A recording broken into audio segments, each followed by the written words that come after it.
একদিন রাতে শিয়াল ক্ষুধার জ্বালায় খাবার খুঁজতে লাগলো। শিয়াল খাবার খুঁজতে খুঁজতে এক চাষির বাড়িতে গেল। শিয়ালটা ছিল ভীষণই ক্ষুধার্ত, তাই সে চাষির রান্নাঘরের কাছে গেল। আরে, এ ঘর থেকে তো অনেক খাবারের গন্ধ আসছে। সে গন্ধ শুকতে শুকতে রান্নাঘরের এক ভাঙা অংশ দিয়ে ভিতরে ঢুকে গেল। ভিতরে অনেক খাবার রাখা ছিল। এত খাবার দেখে তার আর লোভ সামাল হচ্ছিল না।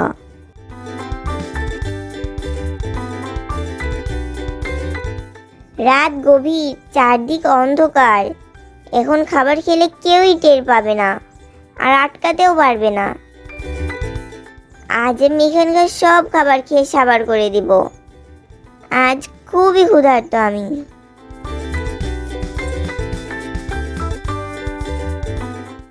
তখন সে খেতে খেতে সেখানকার সব খাবার খেয়ে নিল।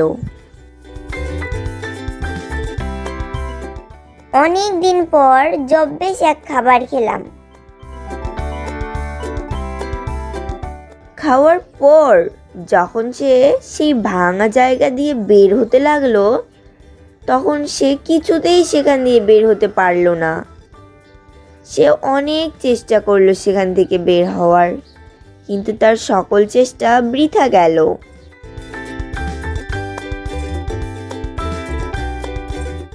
এই সেরেছে, আমি তো আর এখান দিয়ে বেরই হতে পারছি না।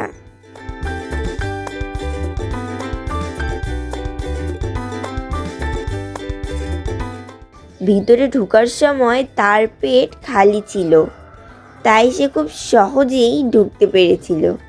কিন্তু এখন সে অনেক খাবার খেয়ে ফেলেছে, তাই তার পেট ফুলে উঠেছে। তাই সে আর বের হতে পারছে না। তখন শিয়াল বলল,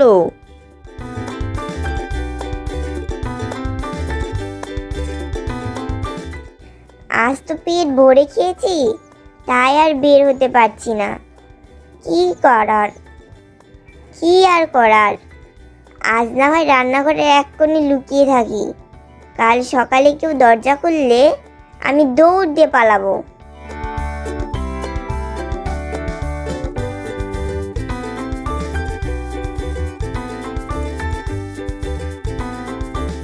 কিন্তু তার পেট ভরা থাকায় কখন যে সে ঘুমিয়ে পড়লো তার মনেই নেই।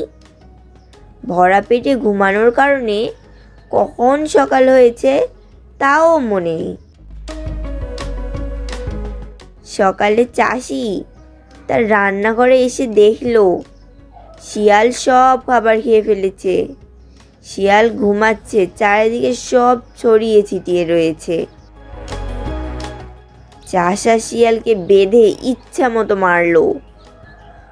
মারতে মারতে শিয়ালের যখন যায় অবস্থা, তখন চাষি শিয়ালকে টেনে খোলা মাঠে বেঁধে ফেলে আসলো।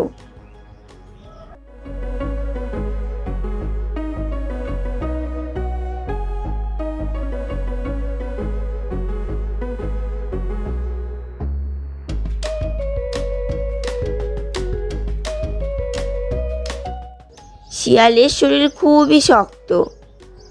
কিছুক্ষণের ভিতরই সে সোজা হয়ে দাঁড়ালো।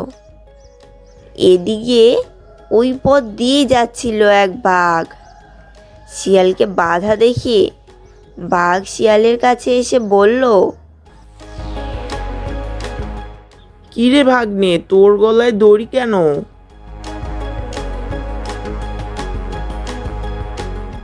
চতুর শিয়াল তখন নতুন গল্প তৈরি করলো।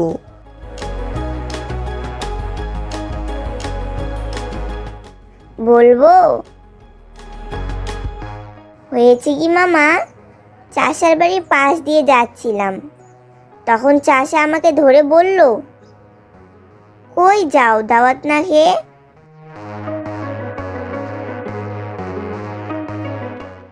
ও আচ্ছা, তারপর তুই কি বললি? আমি বললাম আমার অনেক কাজ আছে, মাছ গোস্ত খাওয়ার সময় নেই। কিন্তু চাষা তো নাছোড়বান্দা, বলে না খেয়ে কোথাও যেতে পারবে না তুমি, এই বলে জোর করে খাওয়ালো।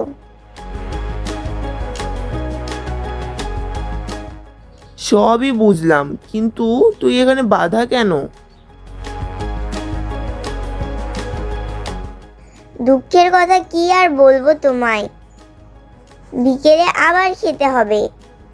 আমি যাতে পালিয়ে যেতে না পারি তাই আমাকে বেঁধে রেখেছে। কি বলিস ভাগ্নে? খাবার খাওয়ানোর জন্য বেঁধে রেখে গেছে?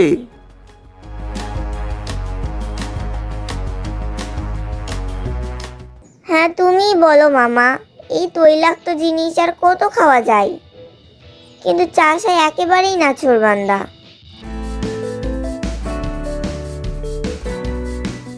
বাঘ তখন মনে মনে বলল,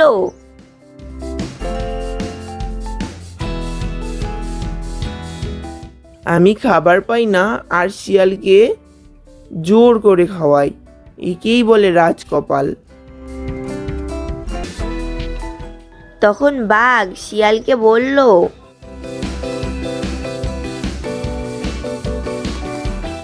তাহলে ভাগ্নে আমাকেও তোর সাথে নে না, একটু ভালো মন্দ খাই।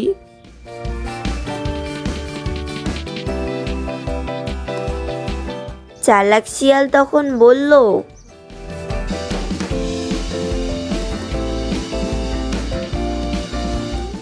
দাওয়াত তো একজনের, দুজনে খাওয়া কি ঠিক হবে? তাছাড়া মান সম্মানের একটা ব্যাপার আছে না। তবে একটা কাজ করা যায়। কি কাজ ভাগ্নে? আমার গলার দড়িটা তোমার গলায় পরে নাও। এবার চাষা এসে দড়িতে বাঁধা তোমাকে পাবে, আর তোমাকেই দাওয়াত খাওয়ানোর জন্য নিয়ে যাবে।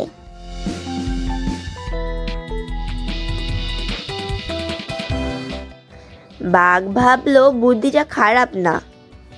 তখন সে বলল,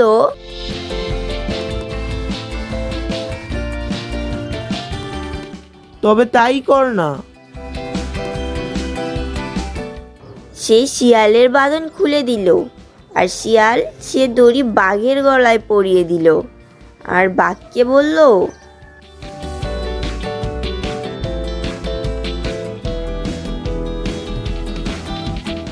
বাঘ মামা নিশ্চিন্তে থাকো, বিকেলে ভালো খাবার দাবারের ব্যবস্থা হবে। তখন শিয়াল সেখান থেকে তাড়াতাড়ি চলে গেল। আর বাঘ অপেক্ষা করতে থাকলো ভালো খাবার দাবারের।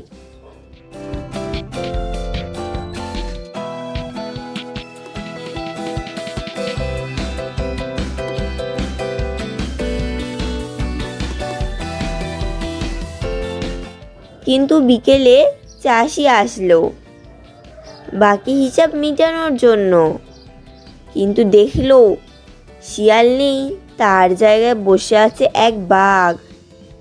বাঘকে দেখে চাষা মনে মনে বলল, কি আজব ব্যাপার, শিয়াল ভয়ের ঠেলায় বাঘ হয়ে গেছে। এখন যদি এই বাঘ একবার ছাড়া পাই তাহলেই তো বিপদ। বাধা থাকা অবস্থায় এর একটা ব্যবস্থা করতে হবে।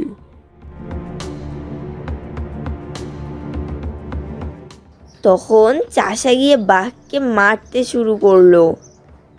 মারের ঠেলায় বাঘ একসময় নিস্তেজ হয়ে পড়লো।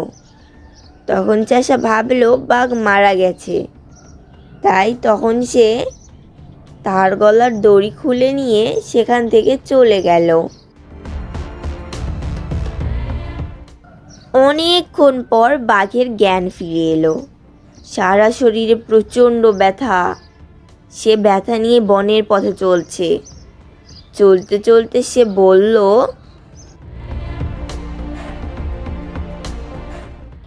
আমার সাথে চালাকি একবার শুধু পাই, তারপর দেখে নিব শিয়াল বেটাকে।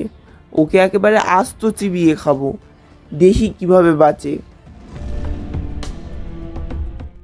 আর এই দিকে শিয়াল মরিচ বাগানের ভিতর ঘুরছে, উদ্দেশ্য পাকা মরিচ খেতে আসা মুরগিগুলোকে ধরা। বাঘ চলতে চলতে ওই পথেই আসছিল। হঠাৎ সে শিয়ালকে দেখলো আর সেখানে এসে বলল, হ্যাঁ বাবাজি, এবার যাবে কোথায়? খুব তো খেল দেখালে। আজ তোর শেষ দিন, আজ তোকে আমি গিলে খাবো।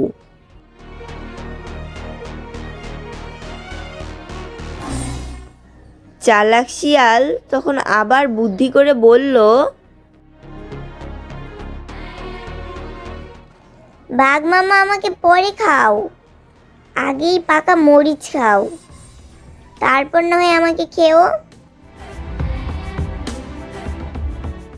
তখন শিয়াল মরিচের নানা গুণাগুণ বর্ণনা করতে লাগলো।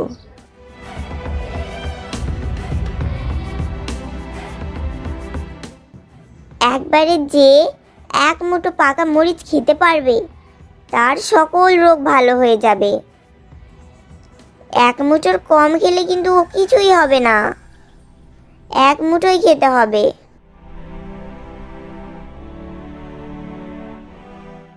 লাল টকটকে মরিচ দেখে বাঘের আর লোভ সামাল হচ্ছিল না। হঠাৎ কোনো এক জরুরি কাজের বাহানায় শিয়াল সেখান থেকে চলে গেল। মামা, মরিচ তুলতে থাকো, আমি এক্ষুনি আসছি। এই বলে শিয়াল সেখান থেকে চলে গেল। বোকা বাঘ লাল টকটকে মরিচ মুখে নিয়ে আরামসে চিবোতে লাগলো। মরিচ মুখে যাবার পরই বাঘ টের পেল শিয়ালের চালাকি। তখন বড্ড দেরি হয়ে গিয়েছে। প্রচণ্ড ঝালে তার মুখ জ্বলতে শুরু করলো। সে পাগলের মতো এদিক ওদিক ছুটতে লাগলো। তার কোনো জ্ঞানই ছিল না।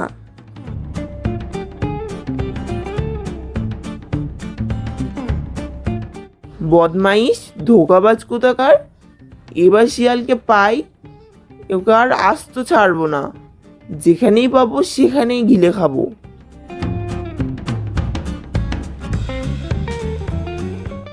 কয়েকদিন পর বাঘ খাবার খোঁজার সন্ধানে বনে হাঁটছিল। হঠাৎ সে দেখলো শিয়াল এক ঝোপের ধারে ঘাপটি মেরে বসে আছে। মুখে দিয়ে রেখেছে এক লম্বা লাঠির মাথা। লাঠির অপর প্রান্ত একটা মৌচাকের ভিতর। ঘটনা হচ্ছে, লাঠির ভিতর দিয়ে মৌচাকের মধু চুয়ে চুয়ে তার মুখে আসছে, আর সে সেগুলো আরামসে খাচ্ছে। বেটা বদমাইশ, এবার তোকে পেয়েছি। এবার তোকে কাঁচা চিবিয়ে খাবো। আমার সঙ্গে চালাকি, আমাকে ধোকা দেওয়া।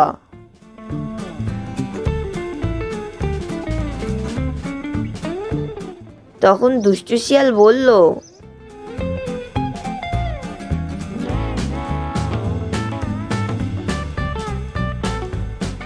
আমাকে একটু পরে খাও, তার আগে তুমি এখানে একটু মুখ লাগাও।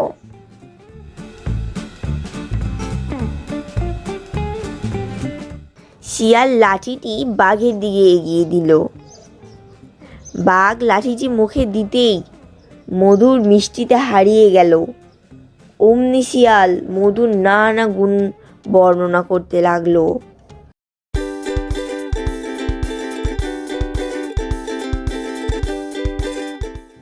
মধু সকল রোগের মহৌষধ, মধু খেলে সব রোগ ভালো হয়ে যায়। দুষ্টু শিয়াল আবার বাঘকে বলল,